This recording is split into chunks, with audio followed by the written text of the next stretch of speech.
Después de tanto tiempo dejando de lado de hacer reseñas de libros y sobre todo de sagas, finalmente vamos a terminar de hablar de la saga de Mistborn, escrita por Brandon Sanderson y considerada por muchos una de las sagas y trilogías más revolucionarias de la fantasía en estos años, con su tercer libro, que es El Héroe de las Eras. Esta edición, al igual que las otras dos que les he mostrado en los videos anteriores de esta saga, es la edición ilustrada que sacó Nova por el 10º aniversario de la saga.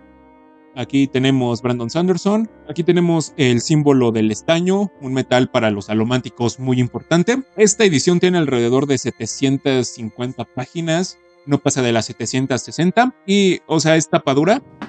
Tiene un mapa a todo color de el Imperio Final y también tiene una tabla de los metales hemalúrgicos. Estos metales, bueno, esta magia tan importante y tan extraña, misteriosa, que caracteriza a los inquisidores del Imperio Final y de todo Escandria. Las ilustraciones no se las voy a mostrar, pero están bastante bonitas, me gustan mucho porque complementan muy bien la historia y hacen que te emociones en muchas ocasiones. Brandon Sanderson es un escritor al cual me he hecho muy fanático porque hace un par de, ya tiene como 2 años que compré El Hombre Iluminado y yo pensé que se podía leer así nada más porque sí, y resulta que no, que se tiene que leer entre el Archivo de las Tormentas 4 y 5, y resulta que para leer esos libros tienes que acabar Mistborn, la Primera Era, la Segunda Era, algún que otro libro por ahí del Cosmere.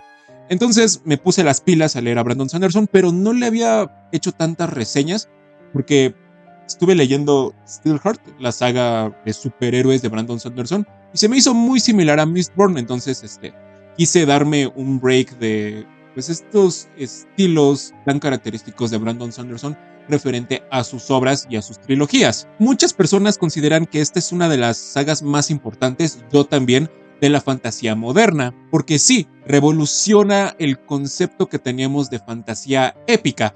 No está en un lugar medieval, no se desarrolla en castillos, con caballeros, con armaduras y espadas, a pesar de que sí hay ciertos elementos como espadas y castillos que son importantes en la historia, no se siente como si estuviéramos en un mundo medieval, como por ejemplo Canción de Hielo y Fuego, Las Crónicas de Amber o en el caso más lógico El Señor de los Anillos. Entonces, ya habiendo terminado este libro, ya finalmente viendo todo lo que conlleva Mistborn en todo el Cosmere, podemos hablar de qué trata. Ha habido cambios muy grandes en el Imperio Final. Una fuerza sobrenatural se ha desatado y amenaza con destruir todo, debido a la naturaleza de esta fuerza.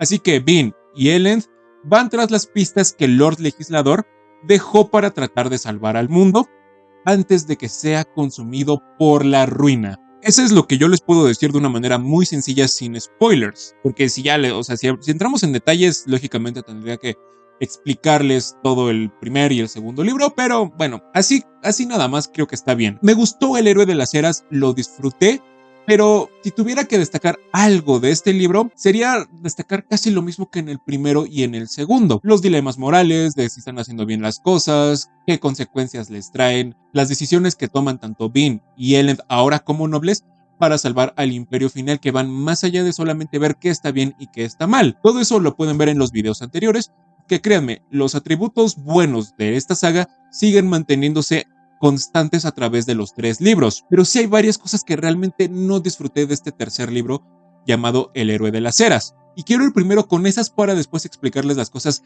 diferentes que sí me gustaron de este tercer libro. Punto número 1. Elend Venture, ahora él es un nacido de la bruma tras lo que pasa en el Pozo de la Ascensión. También ahora es el nuevo regidor de Luthadel. Y también va tras las pistas que dejó el Lord Legislador sobre su reserva de Atium, un metal muy especial que le da a los alománticos habilidades sobrenaturales más allá de lo que pueden hacer. Lo que me molestó de su trama es que se estanca en una sola cosa: rendir un lugar para encontrar las reservas de Atium. Entiendo que Brandon Sanderson ya está cansado del viaje del héroe, yo también, pero no significa que casi 700 páginas tu personaje va a estar en un lugar sin moverse y sin descubrir nada, solamente augurando que tal vez vaya a pasar algo en su siguiente capítulo. Parece que estamos ante el nacimiento de algo épico en las primeras páginas con la trama de Elend, y si bien sí se llega a un punto, ya es casi el final, En el transcurso de eso no pasa nada y solamente se la pasa augurando y augurando que algo épico va a pasar. Y sí pasa, pero llega muy tarde, y cuando llega ya no es tan emocionante. Bean y Ellen son los personajes más importantes de esta trilogía, junto con el superviviente, Kelsier. No me gustaron las tramas de Ellen ni de Bean, tengo que decirlo. Se me hicieron súper aburridas, súper planas y que no llegaban a nada y que se quedaban estancado en lo mismo. A comparación de, por ejemplo, las tramas de Saced, de Fantasma o incluso de Tensun, terminan siendo completamente opacadas por tramas secundarias de personajes que no tuvieron un rol tan importante y que no tienen las mismas habilidades ni el peso argumental que ellos tienen en esta obra. Brandon Sanderson está tan empeñado en que los personajes se queden en un punto estático que eso muchas veces termina limitando la trama y lo que les pasa a los personajes. Lo que pareciera ser importante, vital y emocionante con estos personajes no lo es, y por el contrario se termina revelando con personajes terciarios o secundarios. Ya se siente pesado, ya se siente cansado que los personajes no se muevan y que estén estancados solamente en un punto. La trama política no le funcionó tanto en el segundo libro, y aquí se aleja un poquito de eso para ir a lo más fantasioso, pero tampoco se siente tan interesante porque se quedan estancados en un punto. Está bien que no quiera hacer el viaje del héroe, pero el hecho de que un personaje se mueva a lo largo del mapa no significa que va a tener un viaje de un héroe, como por ejemplo Randall Thor en la Rueda del Tiempo y sus compañeros que van con él en todo este viaje. No son héroes, descubren cosas y es un viaje un poco más interesante que El Señor de los Anillos. Y entré en una crisis con este libro porque, como ya es de costumbre, las últimas páginas de Brandon Sanderson terminan siendo el pico de la historia. Todo se construye, todo se establece en las páginas anteriores para que tengan una repercusión muy grande en el tercer acto. Pero aquí ya se siente más que nada como que las últimas 100 páginas son lo bueno, porque van augurando y augurando que algo importante, que algo mágico va a pasar. Y sí pasa, pero las últimas 100 páginas no rescatan 600 páginas donde todo se quedó estancado con los personajes principales. Pero sí hay algo que me gustó y es la forma en que el mundo de Scandria, el imperio final, ha cambiado. Se ha alcanzado un punto muy alto en este mundo. La bruma que antes veíamos como algo místico, como algo mágico y algo desconocido y algo que queríamos conocer, ahora es algo letal y algo sumamente peligroso. Ahora representa una amenaza que va más allá de lo mágico, sino que representa una amenaza en sí para la existencia misma. Se nota que no solamente los personajes han cambiado y han evolucionado, sino que también lo ha hecho el mundo que los rodea. Cambios geográficos, cambios climáticos, cambios culturales, sociales, políticos, todo ha dado un giro brutal que ha puesto todo de cabeza. Quiero destacar a dos personajes principalmente.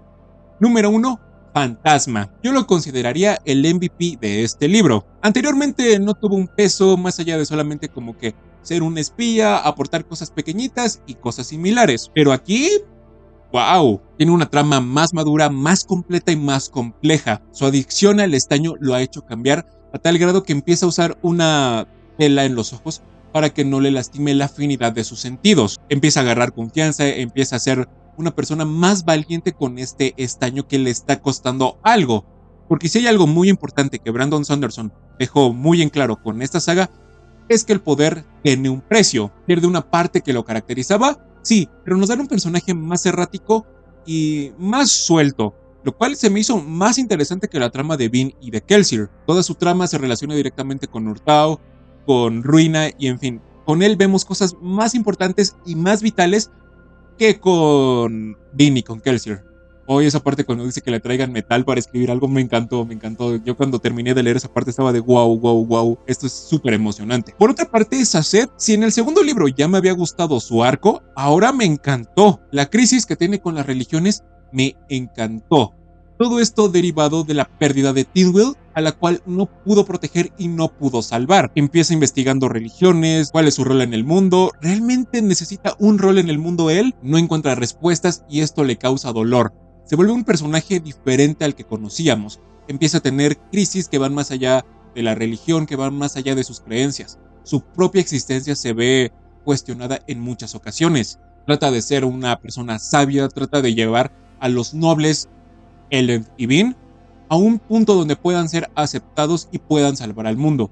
Pero nos damos cuenta de que esto no siempre es tan fácil como parece. Desde el primer libro hubo algo, un destello de que habían cosas más allá de lo que aparentaban haber. Estos misterios y estos dilemas que nos acompañaron por toda esta trilogía fueron el motor para que yo siguiera leyendo y leyendo, más allá de las tramas de Bean, de Ellen, de Fantasma y en fin de todos los demás personajes. Me gusta el hecho de que Brandon Sanderson le haya dado un concepto primordial, un concepto casi primigenio a estos misterios que se relacionan con principios básicos del universo. La intriga y las ganas de ver cómo se develan los secretos me mantuvieron pasando las páginas y las páginas y las páginas. En cuanto a magnitud y epicidad, el libro sí es épico, sí es grande, sí tiene batallas muy interesantes entre Kolos, entre Bean, entre Elend y los Inquisidores, traiciones, amenazas, en fin, todo lo que vimos en los libros anteriores ahora se amplifica de una manera más grande. Las batallas son más épicas, son más sangrientas y tienen un costo mayor. Así igual mismo los dilemas de los personajes. Tratan de hacer lo correcto y quieren hacer las cosas bien, pero el tiro les sale por la culata y en vez de salvar al imperio final terminan haciendo un caos enorme. Como ya es de costumbre, la escritura de Brandon Sanderson es muy ligerita y es muy sencilla de entender. La alomancia, la feruquimia, todo el sistema de magia que ya conocemos de este mundo resulta muy cercano pero más complejo. Descubrimos cosas a través de la escritura de Brandon Sanderson que son complejas pero bastante sencillas de entender. Todo es digerible de una forma muy sencilla gracias a la prosa de Brandon Sanderson. No es tan complicada, no es tan pomposa y no tira mucha palabrería como su maestro Robert Jordan. El final de esta trilogía sí se siente como un final, pero la apertura para una segunda era que ya existe. Es de esos finales que cuando terminas dices, sí, así es como debió terminar esta historia. No puedo destacar nada más que no haya destacado en los videos anteriores y si lo hiciera sería caer en lo repetitivo. Así que vayan a ver los videos anteriores porque lo bueno es exactamente lo mismo que en los libros anteriores. Pero si ustedes ya lo leyeron, por favor díganme qué les pareció. Si le dan like, lo comparten o se suscriben, se los voy a agradecer muchísimo. Y nos vemos en la próxima.